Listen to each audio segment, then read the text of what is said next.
बस बस बस। अच्छा देखो, उस दिन जब डायरेक्ट इनडायरेक्ट बता रहे थे उसमें हमने एक पहला टाइप बता दिया था, एक बार रिवीजन कर लो उसको फिर आगे बढ़ा जाए ना। पहला टाइप क्या बताया था उसको एक बार रिवीजन कर लो। जब हम बता रहे थे रूल नंबर 2 चल रहा था हमारा। रूल नंबर कौन सा चल रहा था? डायरेक्ट इनडायरेक्ट का। रूल नंबर 1 तो हो गया था, रूल नंबर 2 चल रहा था। क्या बताया था रूल नंबर 2 में? अगर हमारी जो रिपोर्टिंग वर्ब दी गई, मतलब जो इन्वर्टेड कॉमास के बाहर होता है, अगर वो किस में मिल जाए, वो पास्ट में हो, तो रिपोर्टेड स्पीच को किस में बदल देते हैं? पास्ट में बदल देते हैं। यही टाइप चल रहा था। क्या बताया था रूल नंबर 2 में? यदि रिपोर्टिंग वर्ब जो है किस में हो रही है, यदि रिपोर्टिंग वर्ब किस में? पास्ट में हो, पास्ट में हो, तो रिपोर्टेड स्पीच को भी किस में बदल देते हैं? को भी पास्ट में बदल देते हैं। यही तो बताया था। और इसके अंदर हमने टाइप बताना स्टार्ट किया था। पहला टाइप क्या बताया दिया था इसके अंदर? पहला टाइप हमने प्रेजेंट बताया था कि अगर जो तुम्हारा पास्ट में कर देते हैं। अब अगर हमारी इसके अंदर बताया था, अगर हमारी जो रिपोर्टेड स्पीच निम्न प्रकार हो, किस तरह से अलग अलग टाइप हो सकती है। कौन कौन से टाइप बताए थे? पहला टाइप बताया था कि हमारा जो रिपोर्टिंग वर्ब है, जो रिपोर्टेड स्पीच जो इन्वर्टेड कॉमास के अंदर लिखा होता है, अगर वो हमको प्रेजेंट इंडेफिनिट टेंस में मिल जाए। किस में मिल जाए? प्रेजेंट इंडेफिनिट टेंस में। किस में मिल जाए?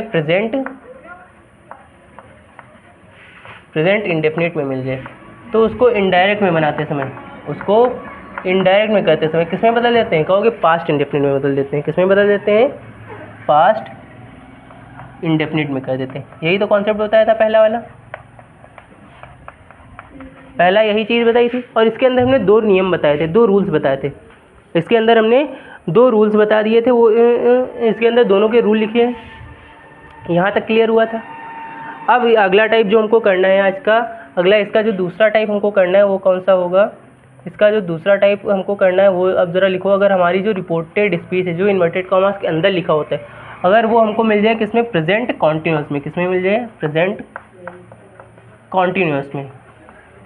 तो उसको हम इनडायरेक्ट में बदलते समय, उसको डायरेक्ट से इनडायरेक्ट करते समय हम किस में बदल देंगे? कहोगे पास्ट कॉन्टिन्यूस में चला जाता है। किस में चला जाएगा? पास्ट कॉन्टिन्यूस में। कॉन्टिन्यूस। अच्छा, कॉन्टिन्यूस से एक वर्ड निकल के आता है कॉन्टिन्यू। मतलब बताओ ज़रा इसका? लगातार होता है। कॉन्टिन्यू का मतलब क्या होता है? लगातार। ना याद हो तो लिख लेना एक जगह पे। अब ज़रा देखो इसके प्रेजेंट कॉन्टिन्यूस के अंदर के हमारे 2 रूल, प्रेजेंट कॉन्टिन्यूस टेंस के अंदर के 2 रूल। 2 रूल कौन सा? पहला रूल क्या होगा? कहोगे हर जो हम जब भी नियम पढ़ते हैं, जो भी रूल होते हैं, उसमें सबसे पहला सब्जेक्ट आता है। पहला टाइप सब्जेक्ट में मिलेगा। उसके बाद इसमें हम क्या लिखेंगे? कहोगे इसमें हमारी हेल्पिंग वर्ब आ जाती है। हेल्पिंग वर्ब के रूप में क्या आएगा? कहोगे इज एम आर आ जाता है। क्या आ जाएगा? इज एम आर आ जाता है। उसके बाद अफर्मेटिव में है तो नॉट नहीं लगेगा, और अगर निगेटिव में है तो नॉट लगा दोगे। अफर्मेटिव में है तो नॉट नहीं लगेगा, और निगेटिव में है तो क्या लग जाएगा? तो नॉट लग जाते हैं। उसके बाद क्या आ जाएगा? कहोगे नॉट लगाने के बाद उसके बाद क्या आ जाता है? कहोगे वर्ब की आईएनजी फॉर्म आ जाती है। कौन सी फॉर्म आ जाएगी? वर्ब की आईएनजी फॉर्म आ जाती है। कौन सी फॉर्म आती है? वर्ब की आईएनजी फॉर्म। और प्लस में क्या आ जाता है? लास्ट में क्या लिखा मिलता है? कहोगे ऑब्जेक्ट। लास्ट में क्या होता है? ऑब्जेक्ट होता है। क्या इतनी चीज़ समझ में आ गई? इतना कॉन्सेप्ट क्लियर है? हमारा जो प्रेजेंट कॉन्टिन्यूस का रूप होगा क्या वो इस टाइप का होगा। और जब उसको पास्ट कॉन्टिन्यूस में बदलेंगे ना, तो पास्ट कॉन्टिन्यूस में हमारा कुछ नहीं बदलता है, कुछ नहीं बदलेगा। केवल इसकी हेल्पिंग में बदलेगी, केवल इसकी सहायक क्रिया बदलेगी। क्यों? क्योंकि हमारा प्रेजेंट कॉन्टिन्यूस को देखें या पास्ट कॉन्टिन्यूस को देखें, दोनों में ही वर्ब की कौन सी फॉर्म लगाते हैं? दोनों में ही वर्ब की आईएनजी फॉर्म लगती है। कौन सी फॉर्म लगाते हैं? आईएनजी फॉर्म लगाते हैं। और हमारी ये हेल्पिंग ऑफ केवल बदलेगी, केवल सहायक क्रिया बदलेगी। एच बी बदल जाएगी, इज एम आर से किस में चेंज हो जाएगी? वाज और वेयर में बदल जाएगी। क्या लिखोगे? इसका नियम क्या होगा? कहोगे इसमें भी हम पहले सब्जेक्ट को लिख रहे होंगे, तो उसके बाद वाज और वर्ब को लिखेंगे, वाज और वर्ब को लिखेंगे। और हमने पहले बता दिया था, अभी हम सब्जेक्ट को केवल नाउन के रूप में लेके चलेंगे। अभी जब प्रोनाउन लेंगे आगे, तब हेल्पिंग के साथ साथ हमारे प्रोनाउन भी बदलने लगेंगे, वो सब्जेक्ट और ऑब्जेक्ट के हिसाब से। अभी हम प्रोनाउंस को नहीं ले रहे हैं, अभी हम केवल टेंस में देख रहे हैं, टेंस में कैसे क्या चेंजमेंट होगा। और क्या अगर नॉट आया होगा तो नॉट लगाएंगे, वरना नहीं लगा देंगे। ठीक। और क्या लिख देंगे? कहोगे वर्ब की आईएनजी फॉर्म आती है इसमें भी, और लास्ट में क्या होगा? ऑब्जेक्ट। लास्ट में क्या हो जाएगा? ऑब्जेक्ट हो जाएगा। क्या इतना कॉन्सेप्ट क्लियर हुआ? क्या इतनी चीज़ समझ में आ गई? एग्जाम्पल ले सकते हैं, एग्जाम्पल ले लेते हैं, इसका एग्जाम्पल हम ले लेते हैं यहाँ पे, इसका एग्जाम्पल ले लेते हैं, देख लो ज़रा, एग्जाम्पल ले लेते हैं। हमने लिख दिया राम सेड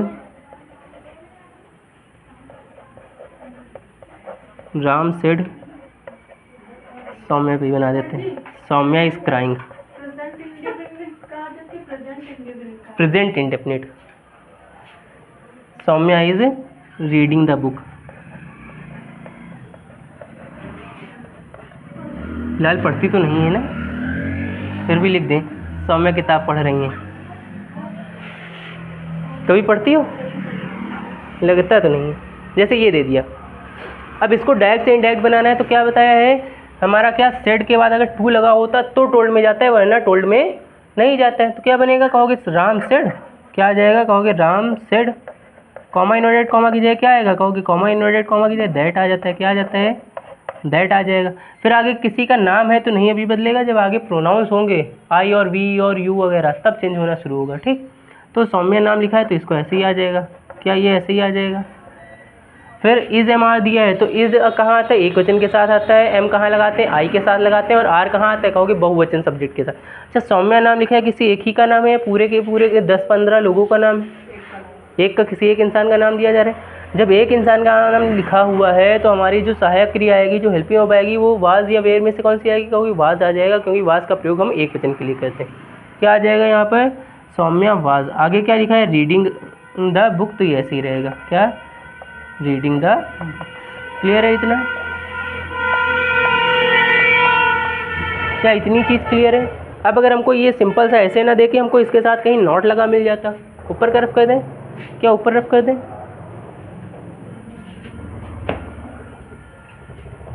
देखो ज़रा ऊपर रफ कर देते हैं यहाँ पे थोड़ा सा,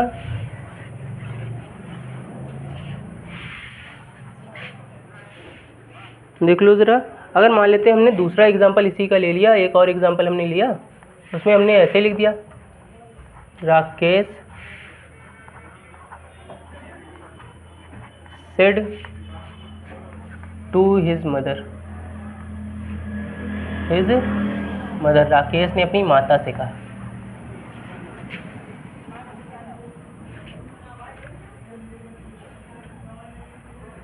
श्याम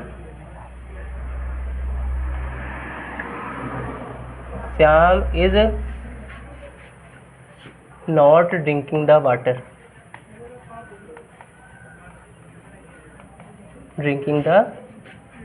हमने ऐसे लिख दिया।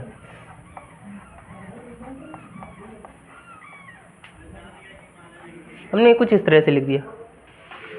अब जरा देखो, हमने इस बात चलेगी, चलो ठीक, हमने ऐसे लिख दिया, Ram said to his mother Shyam is not drinking the water, यानी कि राकेश ने अपनी माता से कहा Shyam is not drinking the water, Shyam जो है वो पानी नहीं पी रहा है। मर जाएगा 2-4 दिन में, 3 दिन जीवित रह सकता है ना बिना पानी के, बिना खाने के भले 30 दिन जिंदा रह जाए, लेकिन बिना पानी के केवल 3 दिन से ज़्यादा जिंदा नहीं रहेगा, ज़्यादा से ज़्यादा 4 से 5 दिन पहुँचेंगे बस, उसके बाद किस्सा ख़त्म। क्या आ जाएगा, सेड टू लिखा हुआ है, सेड टू की जगह क्या हो जाएगा, कहोगे टोल्ड हो जाएगा। जब तक सेड के बाद टू ना लिखे तब तक टोल्ड में नहीं बदलना है, ठीक। क्या हो जाएगा, राकेश टोल्ड, क्या हो जाएगा, राकेश टोल्ड हिज मदर, क्या हो जाएगा, Rakesh told his mother. Comma inverted comma की जगह कहोगे क्या लगा देंगे, कहोगे यहाँ पे दैट आ जाएगा, क्या आ जाएगा, दैट आ जाएगा। फिर क्या लिखा है, श्याम इज नॉट, श्याम ऐसे ही रहेगा, इज है, क्या इज का प्रयोग एक के लिए हुआ था, तो अभी जो एक वचन के लिए कुछ आएगा तो श्याम वाज हो जाएगा, श्याम वाज नॉट आया था तो नॉट आ जाएगा। फिर आगे जो लिखा हुआ है ड्रिंकिंग द वाटर वो ऐसे ही रहेगा, ड्रिंकिंग द वाटर, ये ऐसे ही रहेगा। क्लियर है इतना, क्या इतनी चीज़ क्लियर हो गई, क्या इतना कॉन्सेप्ट समझ में आ गया, प्रेजेंट कॉन्टिन्यूस का इतना कॉन्सेप्ट हो गया। अब प्रेजेंट कॉन्टिन्यूस के बाद अगला टाइप कौन सा होता है, अगला प्रकार इसका कहोगे कौन सा आ जाएगा, क्या हुआ, छूट गया क्या, जल्दी जल्दी लिखो। अगला टाइप कौन सा आ जाएगा, कहोगे तीसरा टाइप जो होता है इसका वो आ जाता है प्रेजेंट परफेक्ट। सब लोग साथ में चल रहे हैं, तुम्हारा छूट रहा है पता नहीं किस चीज़ से। कौन सा आ जाता है, प्रेजेंट परफेक्ट आ जाता है। कौन सा आ जाता है? Present perfect. अच्छा, प्रेजेंट परफेक्ट को हम जब इनडायरेक्ट में बनाते हैं तो किस में चला जाता है? कहोगे पास्ट परफेक्ट में चला जाता है। किस में चला जाता है? पास्ट परफेक्ट में।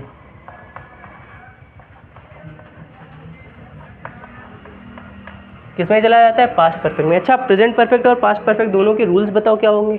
इसकी सहायक क्रिया, इसकी हेल्पिंग बता सकते हो? प्रेजेंट परफेक्ट की हेल्पिंग क्या होगी? कहोगे इसका रूल जब लिखते हैं तो सब्जेक्ट तो सबसे पहले आता है ये सब में, सब्जेक्ट तो इसमें आता है, ये सब में आता है। इसकी जो सहायक क्रिया होती है ना, हैज़ और है होती है। क्या होती है? हैज़ और है होती है। इस्तेमाल कैसे करेंगे? हैज़ का प्रयोग एक वचन सब्जेक्ट किया जब किसी एक इंसान की बात चल रही है, और है का प्रयोग कहाँ करेंगे? जब एक से ज़्यादा की बात की जा रही हो। ठीक, हैज़ और है। अच्छा, नॉट को भी हम एक ही रूल में कवर कर दें। नॉट का अगर इस्तेमाल होगा तो इंडायरेक्ट में भी नॉट लगेगा, वरना नहीं लगेगा। ठीक, एक ही में कर देते हैं। हैज़ है उनके साथ नॉट भी आ गया। क्या इसके साथ जो वर्ब की फॉर्म लगती है, कहोगे वो वर्ब की कौन सी फॉर्म लगती है? वर्ब की थर्ड फॉर्म लग जाती है। कौन सी फॉर्म लगती है? थर्ड फॉर्म लगती है। जैसे कि गो का पूछ दिया जाए, गो वेंट गोन, थर्ड फॉर्म गोन होती है। डू का पूछ दें तो do did done, third form done लगाएंगे। और ऐसे ही अगर राइट का पूछ दिया जाए, write wrote written, third form written हो जाती है। याद कर रहे हो, लर्न का लर्नड हो जाती है थर्ड फॉर्म। ठीक, ये सारी हमारी क्या हो जाती है? थर्ड फॉर्म हो जाती है। अनिकेत और अंशुल लड़ाई नहीं। थर्ड फॉर्म प्लस में क्या आ जाता है? कहोगे ऑब्जेक्ट आ जाता है। प्लस में क्या आ जाता है? ऑब्जेक्ट आ जाएगा। अच्छा, इसको इनडायरेक्ट में बनाए, क्या इसको इनडायरेक्ट में बनाएंगे तब रूल क्या होगा? कहोगे सब्जेक्ट हमारा वैसे का वैसे ही, क्या बदलेगा? हैज़ हैव जो है, हैज़ हैव को हटा के इनडायरेक्ट में जब बना रहे होंगे तो क्या आ जाएगा? कहोगे हैड आ जाता है। क्या आ जाता है? हैड आ जाता है। इसके अलावा क्या आ जाएगा? कहोगे नॉट आया हुआ तो नॉट लगा देंगे। और जब पास्ट परफेक्ट कर रहे हैं ना, तो इसमें भी वर्ब की थर्ड फॉर्म ही आती है। कौन सी फॉर्म आती है? कहोगे वर्ब की थर्ड फॉर्म इसमें भी आती है। और लास्ट में क्या लिखा होगा? कहोगे ऑब्जेक्ट आ जाएगा। क्लियर है इतनी चीज़? क्या इतनी बात समझ में आ गई? क्या इतना समझ में आया? इसके एग्जाम्पल लिख लेते हैं ज़रा।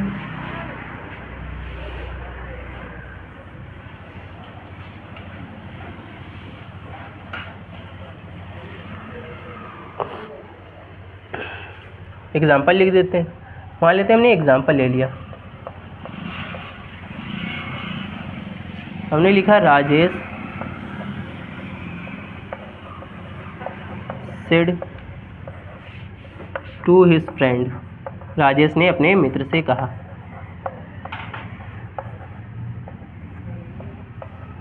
राजेश ने अपने मित्र से कहा, रमेश हैज़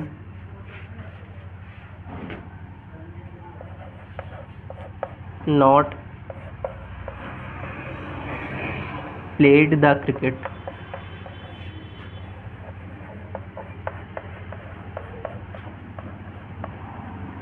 ये सिंपल सा लिख दिया।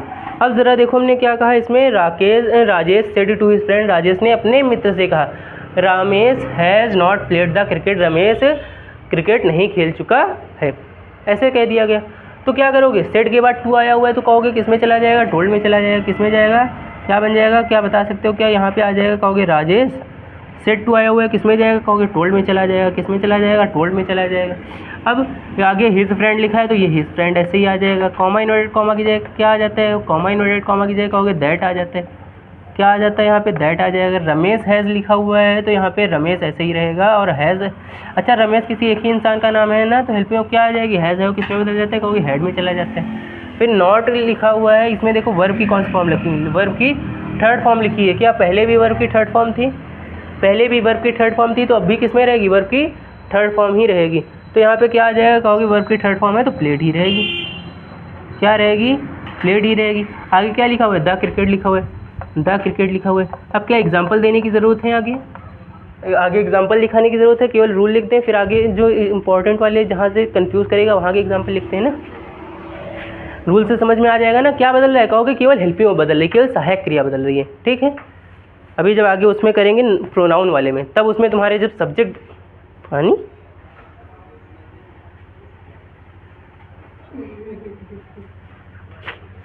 क्या है, रफ कर दें इसको। अच्छा रफ कर दें।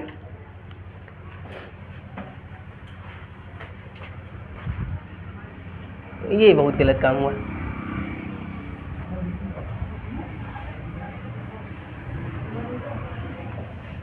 पूरा नोट डाउन हो गया सबका?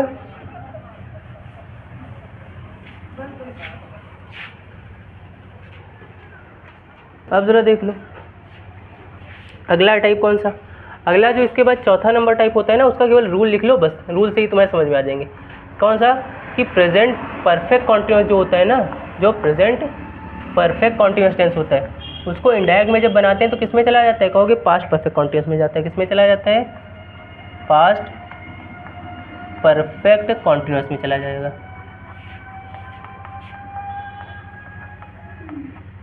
इसमें चला जाता है पास्ट परफेक्ट कॉन्टिन्यूस टेंस। अच्छा, इसका रूल क्या होगा? कहोगे इसमें जब हम इसको लिखेंगे ना, इसमें क्या होगा? कहोगे इसमें जो होगा पहले सब्जेक्ट आया होगा, हेल्पिंग ऑफ जो लगी होगी, कहोगे हैज़ आया होगा, हैव आया होगा।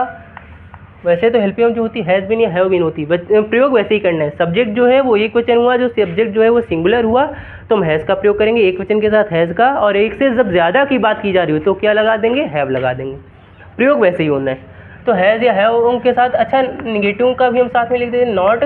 अगर याद रखना, जब भी दो हेल्पिंग ऑफ हो तो नॉट का प्रयोग दोनों के कहाँ होगा? बीच में होगा। दोनों का प्रयोग कहाँ, नॉट का प्रयोग कहाँ होगा? दोनों के बीच में। जब भी अभी पढ़ेंगे तो फ्यूचर कॉन्टिन्यूस को जब देखा जाएगा तो उसमें हेल्पिंग ऑफ सहायक क्रिया हो जाती है विल बी, तब नॉट का प्रयोग करेंगे तो क्या हो जाएगा? विल नॉट भी हो जाएगा। यहाँ पर हैज़ बीन है तो क्या हो जाएगा? हैज़ नॉट बीन या हैव नॉट बीन। अभी पास्ट में पढ़ेंगे तो हैड बीन होती है, तो नॉट आएगा तो कहाँ लगाएंगे? दोनों के बीच में हैड नॉट बीन हो जाएगा। जब तीन हेल्पिंग ऑफ हो जाए, जैसे कि फ्यूचर परफेक्ट कॉन्टिन्यूस टेंस में पढ़ेंगे, विल हैव बीन और shall have been, will have been, shall have been, हाँ past perfect continuous, will have been और शैल हैव बीन पढ़ेंगे तो उसमें जो नॉट लगाएंगे ना, तो मेन हेल्पिंग ऑफ के बाद लगाएंगे विल नॉट हैव बीन और शैल नॉट हैव बीन होगा। ये ना करना कि शैल हैव नॉट बीन कर देना, मेन जो हेल्पिंग ऑफ उस टेंस की चलती उसके बाद नॉट लगता है। ठीक, इसका रूल लिखोगे तो नॉट आ गया, उसके बाद क्या आ जाएगा? कहोगे यहाँ से बीन आ जाएगा। क्या आ जाएगा? बीन आ जाएगा।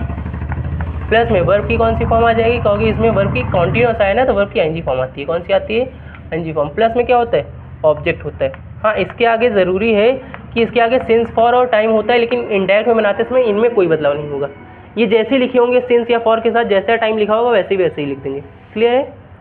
सिंस या फॉर कभी कभी ये तुमको दिए भी नहीं जाएंगे, सिंस फॉर प्लस का टाइम ये तुमको दिए भी नहीं जाएंगे। कभी कभी चांस ऐसे आ जाते हैं, ज़्यादातर चांसेस में तुम्हारी हेल्पिंग केवल हैज़ नॉट बीन या हैव नॉट बीन करके ऑब्जेक्ट पे खत्म हो जाएगा, सिंस फॉर वाला आगे लिखा भी नहीं मिलेगा। तो उस कंडीशन में भी कंफ्यूज नहीं होना है कि कोई दूसरा टेंस है, केवल सहायक क्रिया देखना है, हैज़ बीन है और हैव बीन है बस। इसका अच्छा पास्ट परफेक्ट कॉन्टिन्यूस का जो रूल बनेगा वो बता सकते हो क्या होगा? कहोगे पहले सब्जेक्ट आएगा, उसके बाद क्या आ जाएगा? कहोगे हैड आ जाएगा, उसके बाद क्या आ जाता है? नॉट आ जाएगा, उसके बाद क्या आएगा? बीन आ जाएगा, उसके बाद क्या आ जाएगा? वर्ब की आईएनजी फॉर्म आ जाती है। क्या आ जाती है? वर्ब की आईएनजी फॉर्म आ जाती है। उसके बाद क्या आएगा? ऑब्जेक्ट आ जाएगा। क्या आगे सिंस फॉर लिखने की ज़रूरत है? चलो लिख देते हैं, सिंस फॉर आ जाएगा। लास्ट में क्या लिखा होगा? कहोगे ऑब्जेक्ट टाइम आया होगा। अभी सिंस फॉर का जब प्रयोग ट्रांसलेशन जब करेंगे तो उसमें सारी चीज़ें समझ में आ जाएंगी। निश्चित समय के लिए और समय की अवधि के लिए इनका प्रयोग किया जाता है, पीरियड ऑफ टाइम के लिए और पॉइंट ऑफ टाइम के लिए इनका यूज़ करते हैं। ये वाला रूल लिख लो। अब अगला रूल जो तुमको याद रखना होगा, अगला रूल जो तुमको याद रखना पड़ेगा वो होता है पास्ट इंडेफिनिट का। कौन सा? 4 तक हो गए, 5वां रूल कौन सा? Past indefinite. डायरेक्ट में अगर हमको पास्ट इंडेफिनिट का टेंस दिया गया, अब यहाँ से मेन काम शुरू है। अभी तक क्या हो रहा था? अभी तक केवल सब्जेक्ट बदल, वो केवल हेल्पिंग, केवल सहायक क्रिया बदल जा रही थी। अब सहायक क्रिया केवल बदलेगी ही नहीं, सहायक क्रिया कभी कभी गायब भी हो जाएगी, कभी कभी सहायक क्रिया ही गायब हो जाएगी, कभी दूसरी ही आ जाएगी, कभी कभी वर्ब की फॉर्म भी चेंज होंगी। अब ज़रा देख लो इसको, इस तरह से दिया जाए पास्ट इंडेफिनिट का तो किसमें चला जाएगा? कहोगे पास्ट परफेक्ट में जाता है। किसमें चला जाएगा? पास्ट परफेक्ट में चला जाता है। किसमें चला जाएगा? पास्ट परफेक्ट में चला जाएगा। अब इसमें पास्ट परफेक्ट में जाता है तो पास्ट इंडेफिनिट का ज़रा रूल बता सकते हो क्या होगा? पास्ट परफेक्ट का ज़रा नियम बता सकते हो क्या होगा? दोनों के नियम हम पहले ही बता चुके हैं। पहले वाले में देखो ज़रा, पास्ट इंडेफिनिट का बताया था, पास्ट परफेक्ट में उसमें जाता है past indefinite, present indefinite past indefinite में जाता है। अभी थोड़ी देर पहले बताया, ये वाला एग्जाम्पल लिखा हुआ है जो कि प्रेजेंट परफेक्ट जो है वो पास्ट परफेक्ट में जाता है। दोनों के नियम हम पहले से ही लिखा चुके हैं, चेक करो ज़रा, दोनों को हमने पहले ही लिखा रखे। चलो हम यहाँ लिखा देते हैं दोबारा फिर से।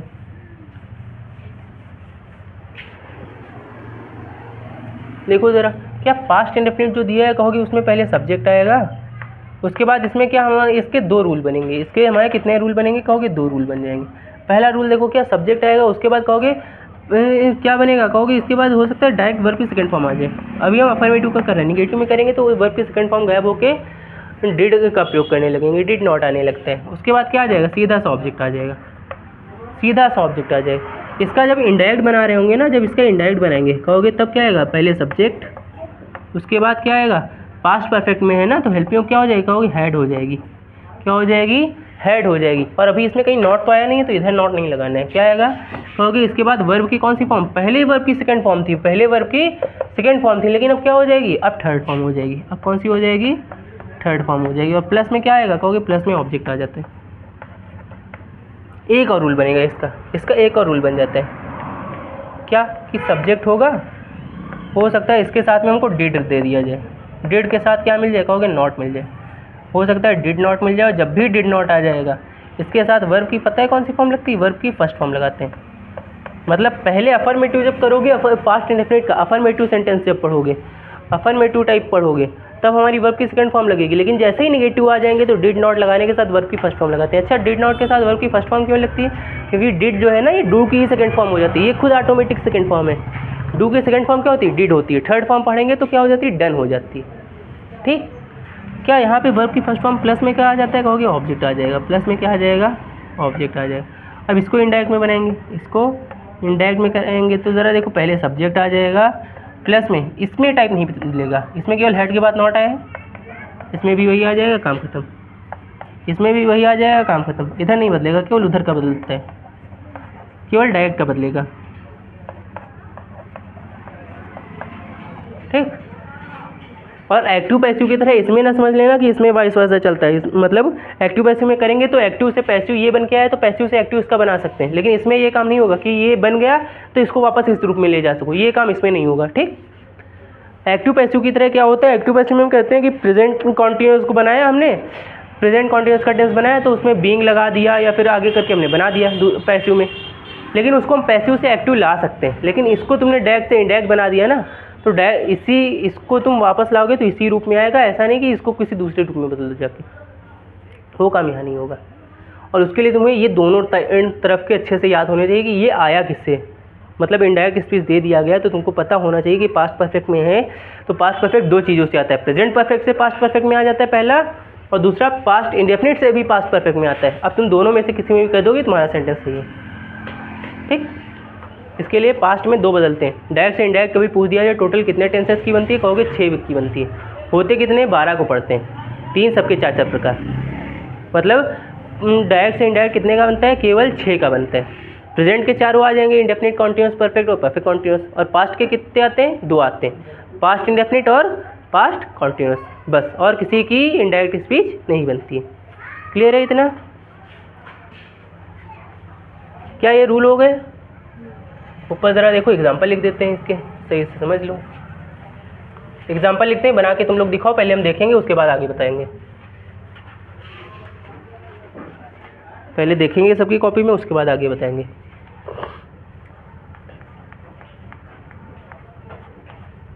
एग्जाम्पल हमने लिख दिया, राम सेड,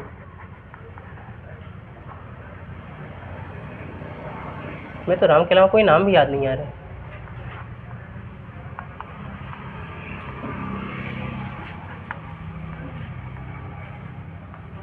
सुभाष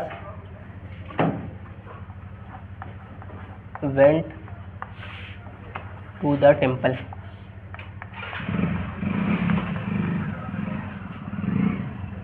एक एग्जाम्पल हमने ये लिख दिया, दूसरा एग्जाम्पल हम यहाँ पे लिख देते हैं। ज़रा बना के दिखाओ, देखते हैं किसके सही बनते हैं। राजेश सेड, दोनों को इंडायरेक्ट में बनाओ ज़रा। Rajesh said to me, Rajesh said to me, Rohan did not write a letter, write a letter. ज़रा बनाओ, ज़रा देखें, बनाओ पहले सबके में देखेंगे, उसके बाद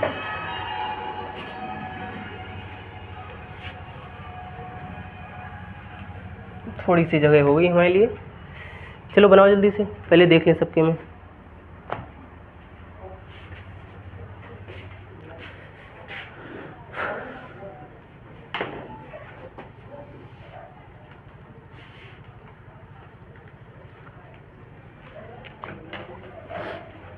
बन गए।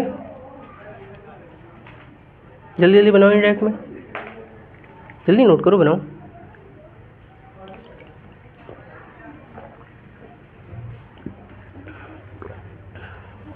जल्दी से बनाओ।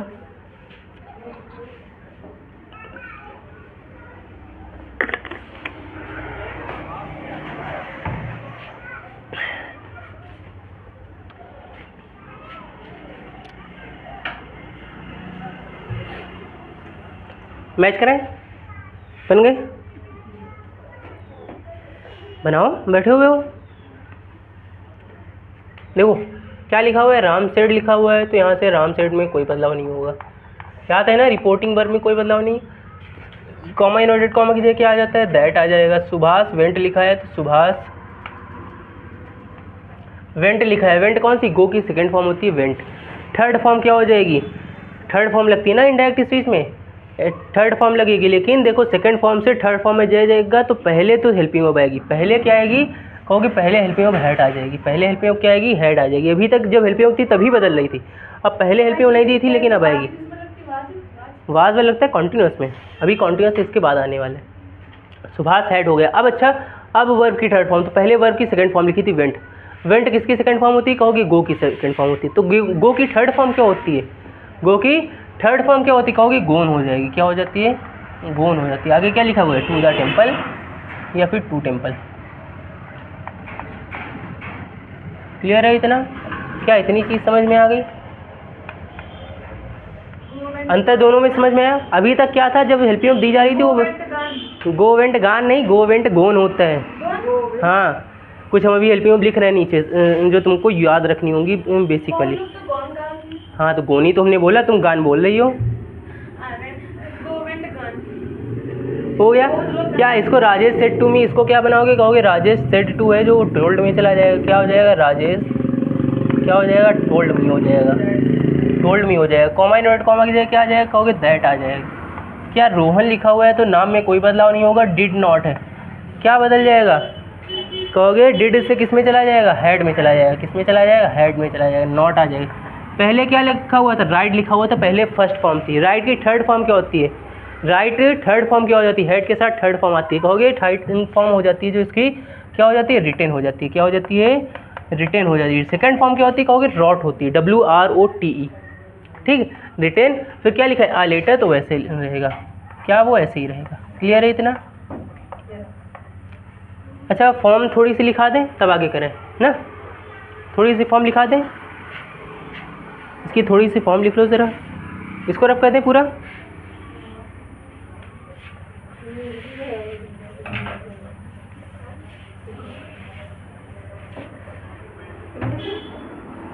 कुछ फॉर्म से लिख लो, कुछ फॉर्म लिख देते हैं। देखो इसमें वर्ब की फर्स्ट फॉर्म, वर्ब या इसकी फर्स्ट फॉर्म, ये तो ऐसे ही रहेगी। वर्ब की सेकंड फॉर्म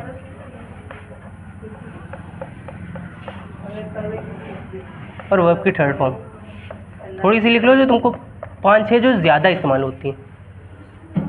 अच्छा एक चीज़ याद रखना, जो ये फर्स्ट सेकंड थर्ड फॉर्म लिख रहे हैं ना, इसमें एक चीज़ याद रखना, वर्ब की फर्स्ट फॉर्म तो हमेशा जो वर्ड होता है वही रहता है, वही तुम्हारी वर्ब की फर्स्ट फॉर्म। और आईएनजी फॉर्म जो होती है उसी फर्स्ट फॉर्म में आईएनजी जोड़ दोगे। जैसे इसमें राइट लिखा हुआ है, फर्स्ट फॉर्म क्या है, राइट, आईएनजी जोड़ दोगे राइटिंग हो जाएगा। तो आईएनजी फॉर्म और फर्स्ट फॉर्म में कन्फ्यूज़न नहीं है। क्या टिक लगा दें। क्या, अगर सबसे पहली चीज़ रीड, जो सबसे ज़्यादा कंफ्यूज करता है, रीड की बताओगे फर्स्ट सेकंड थर्ड फॉर्म क्या होती है, कहोगे रीड की नहीं बदलती है, रीड की फर्स्ट सेकंड थर्ड रीड ही होती है, फर्स्ट सेकंड थर्ड रीड ही होती है। अच्छा प्ले की पूछ दिया जाए, जो ज़्यादा इस्तेमाल होती है, प्लेड हो जाती है, और थर्ड फॉर्म भी क्या होगी, कहोगे प्लेड ही होती है। क्या गो की याद रहेगी, गो की क्या हो जाती है, गो वेंट और गोन हो जाती है थर्ड फॉर्म। क्या डू की याद रहेगी, डू डिड और डन। मतलब सबके पता है ना, सबके मतलब पता है ना। इसका मतलब क्या होता है, रीड, इसका मतलब क्या होता है, पढ़ना, इसका क्या, खेलना, इसका मतलब क्या हो जाएगा, जाना, और इसका मतलब क्या होता है, करना। अच्छा और ज़रा सी थोड़ी और लिख दें, ऊपर का रफ कर दें, थोड़ी और लिख दें, थोड़ी सी जो ज़्यादा इस्तेमाल होती है उनको लिख दें।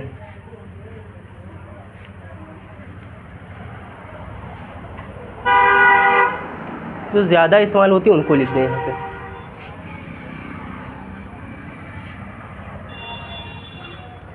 देख लो ज़रा, देख लो ज़रा। अगर हम यहाँ पे कह दें सिंग क्या होती है, सिंग का मतलब क्या होता है, सिंग का मतलब क्या होता है, गाना, जो गाया जाता है। इसका सिंग की सेकंड फॉर्म क्या होती है, कहोगे सैंग हो जाती है, और थर्ड फॉर्म क्या होती है, संग हो जाती है। क्या हो जाती है, संग हो जाती है। इसी तरह से अगर हम कह दें से का मतलब क्या होता है, कहोगे कहना, क्या हो जाता है, कहना। सेकंड फॉर्म क्या हो जाती है, कहोगे सेड हो जाती है। थर्ड फॉर्म क्या हो जाती है, सेड हो जाती है। हाँ, SUNG, सिंग सेंग संग। और इसी तरह से टेक, टेक का मतलब क्या होता है, टेक का मतलब होता है लेना। टेक की सेकंड फॉर्म बता सकते हो क्या होगी, कहोगे टूक हो जाती है। थर्ड फॉर्म क्या हो जाएगी, टेकन हो जाएगी। क्या हो जाएगी, टेकन हो जाएगी। अच्छा, गिव का क्या हुआ, हाँ SAY, गिव का अगर पूछ दें, गिव का मतलब क्या होता है, कहोगे देना। क्या हो जाता है, देना। अच्छा, इसकी पूछ दें, गिव की सेकंड फॉर्म क्या होती है, गिव हो जाती है। और थर्ड फॉर्म पूछ दिया जाए, क्या हो जाएगी, गिवन हो जाती है। थोड़ी कन्फ्यूज़न दूर हो जाएगी, मीनिंग भी होती जाएंगी और फर्स्ट सेकंड थर्ड फॉर्म समझ में आ जाएगी। क्लियर है। अच्छा, अगला पूछ दिया जाए ब्रिंग। अब ब्रिंग का मतलब क्या होता है, लाना। ब्रिंग का मतलब क्या हो जाता है, लाना। अब इसको जब पढ़ोगे ना तो कहीं कहीं पे हमको इसको ब्रैंग लिखा मिलता है और कुछ जगहों पे हमको ब्रॉड लिखा मिलता है। तो कंफ्यूज मत होना कि क्या कहा जा रहा है, ठीक। ब्रैंग भी होता है और ब्रॉड भी होता है। क्या होता है, ब्रॉड भी होता है, ठीक। और थर्ड फॉर्म क्या हो जाती है, ब्रंग भी होती है, कहोगे ब्रंग हो जाती है, और ब्रॉड भी होती है। क्लियर है इतना, क्या इतनी चीज़ समझ में आ गई, इतना क्लियर है। क्या नीचे रफ कर दें,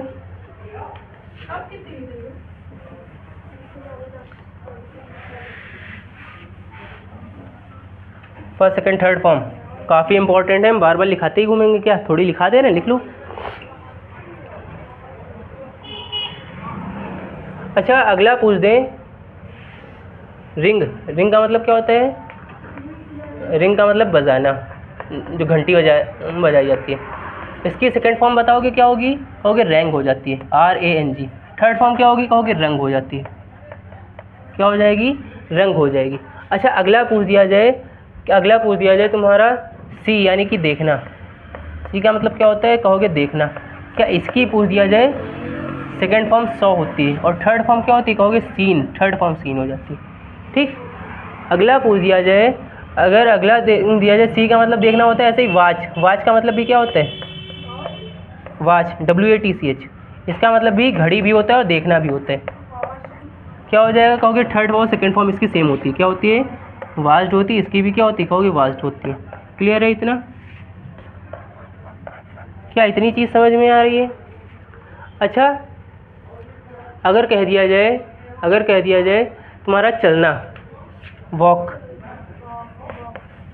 क्या हो जाता है, कहोगे इसकी वॉक का मतलब क्या होता है, कहोगे चलना हो जाता है। इसकी सेकंड और थर्ड दोनों ही क्या होती हैं, कहोगे सेम होती हैं। वॉकड इसकी भी होती है तो इसकी भी क्या हो जाती है, वॉकड हो जाती है। क्या हो जाएगी, वॉकड हो जाएगी। अगर कह दिया जाए तुम्हारा, तुम्हारा चुराना को क्या बोला जाता है, कहोगे स्टील। स्टील का मतलब क्या होता है, चुराना हो जाता है। थर्ड फॉर्म क्या बताओगे, कहोगे स्टोल हो जाती है। क्या होगी, स्टोल हो जाएगी। थर्ड फॉर्म क्या हो जाती है, स्टोलन हो जाती है। Steel, stall, stolen. क्लियर है इतना, क्या इतना क्लियर है। अच्छा, हम बोल रहे हैं ना, बोलना को क्या बोला जाता है, बोलना को क्या कहते हैं इंग्लिश में, कहोगे स्पीक। स्पीक का मतलब क्या होता है, स्पीक का मतलब क्या होता है, बोलना। क्या हो जाएगा, कहोगे स्पोक हो जाता है। सेकंड फॉर्म क्या होती है, स्पोक होती है। थर्ड फॉर्म क्या बताओगे, कहोगे स्पोकन हो जाती है। क्या हो जाती है, स्पोकन हो जाती है। क्या हम बार बार समझा रहे हैं, समझाना को क्या बोला जाता है, हम समझा रहे हैं मतलब कोई चीज़ की व्याख्या कर रहे हैं, और व्याख्या करना को क्या बोला जाता है, कहोगे व्याख्या करना को एक्सप्लेन बोला जाता है। व्याख्या करना को मतलब क्या, एक्सप्लेन करना। क्या कितनी हो गई, गिव तक हो गई हैं। कहाँ तक हुई हैं?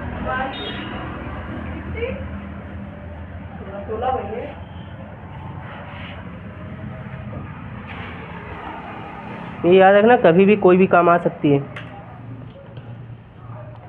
नोट कर लो ज़रा जल्दी जल्दी जो तुम्हारी इस्तेमाल होने वाली है।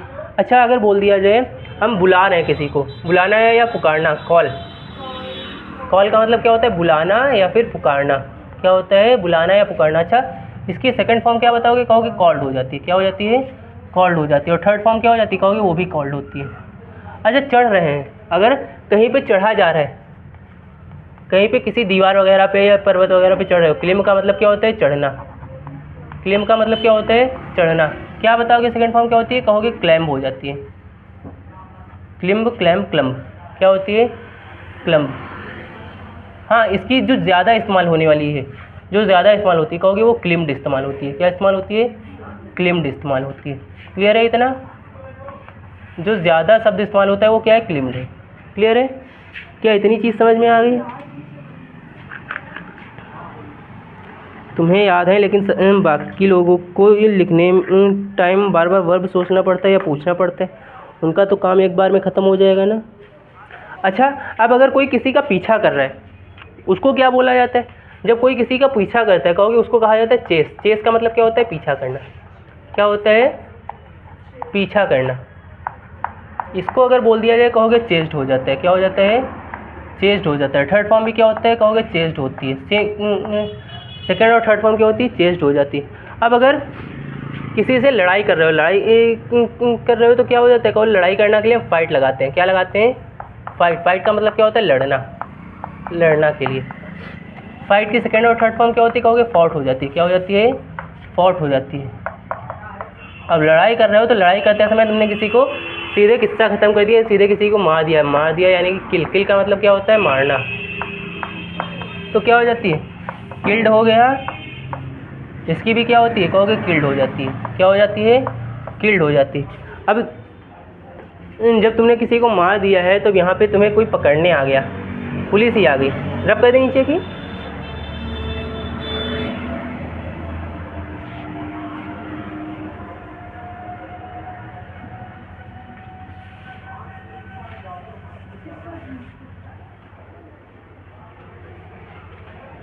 अब जब तुमने किसी को यहाँ पे मार दिया तो क्या करेगी? पुलिस आ जाएगी। आना के लिए क्या लगाएंगे? पुलिस आएगी तो आना के लिए क्या लगा देंगे? कहोगे कम। कम का मतलब क्या होता है? आना हो जाता है। आना यानी कि केम हो जाएगा, और क्या हो जाएगा? कम केम फिर से कम हो जाता है।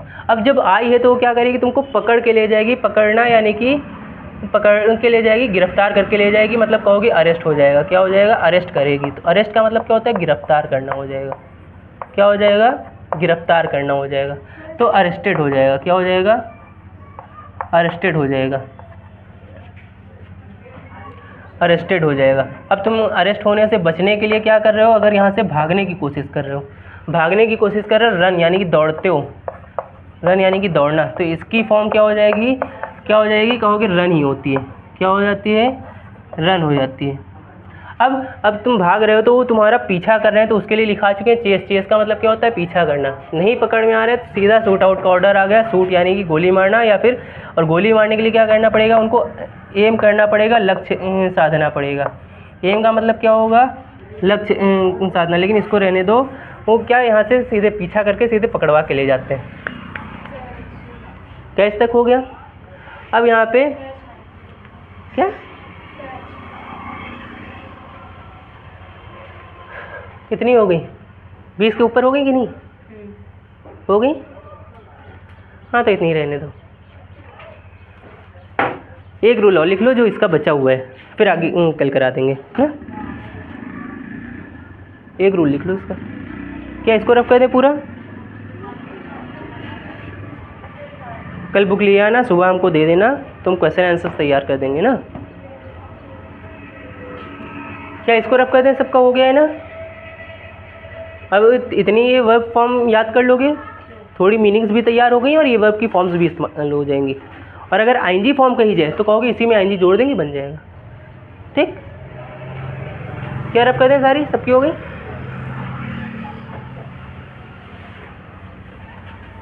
बाकी अभी वर्ब की फॉर्म जो आगे आएंगी वो अभी हम प्रोनाउंस को जब पढ़ेंगे ना, तो उसमें फिर से इस्तेमाल करनी पड़ेंगी, तब थोड़ी और लिखा देंगे, अभी तो बहुत बाकी है।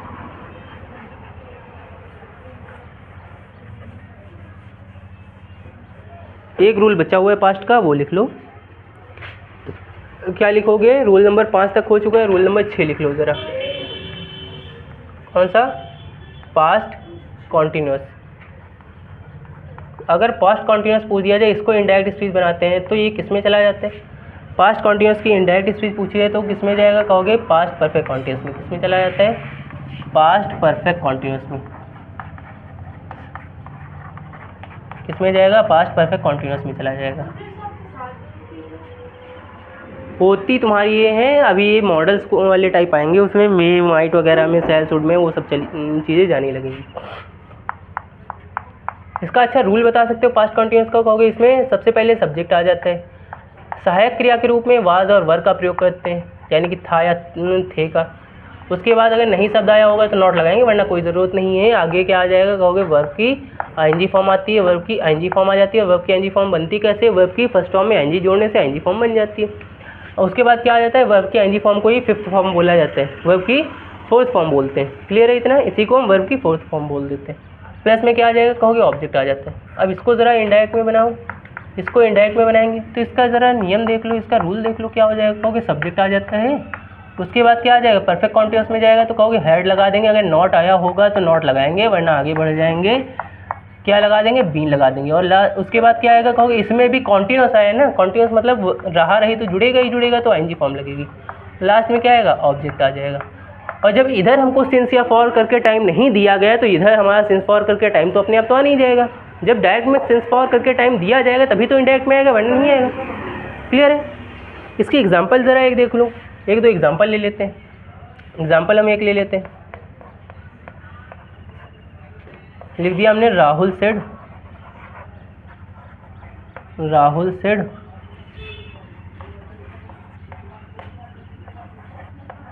संगीता वाज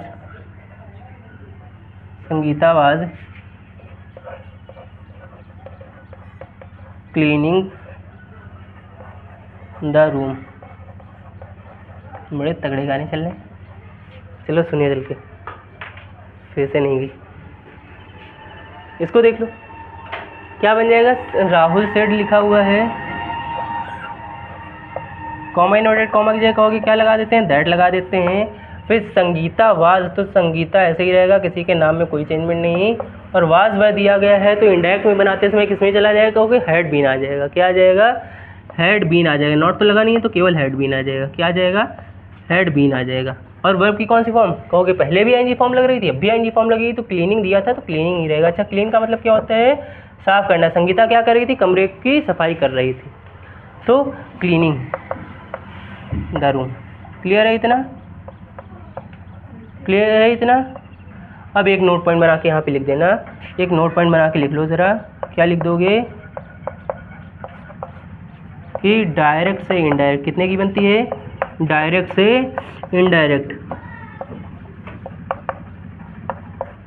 कितने? 6 टेंसेस की बनती है। कितने?